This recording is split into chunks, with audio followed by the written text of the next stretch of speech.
لاہور کی علامہ Iqbal international airport سے Dubai جانے والی پرواز آدھے راستے سے واپس آ گئی۔ ایئرپورٹ ذرائع کے مطابق امارات ایئر لائن کی پرواز EK623 دبئی کے لیے روانہ ہوئی، تاہم UAE میں سیکیورٹی حالات خراب ہونے کے بعد واپس لاہور اتار لی گئی۔ امارات ایئر لائن کی پرواز میں 100 سے زائد مسافر سوار تھے۔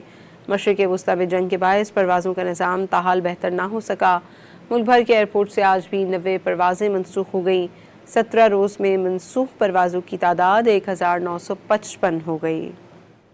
لاہور کی علامہ اقبال انٹرنیشنل ایئرپورٹ سے دبئی جانے والی پرواز آدھے راستے سے واپس آ گئی۔ ایئرپورٹ ذرائع کے مطابق امارات ایئر لائن کی پرواز EK623 دبئی کے لیے روانہ ہوئی، تاہم UAE میں سیکیورٹی حالات خراب ہونے کے بعد واپس لاہور اتار لی گئی۔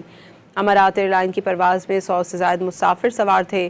مشرق وسطی میں جنگ کے باعث پروازوں کا نظام تاحال بہتر نہ ہو سکا۔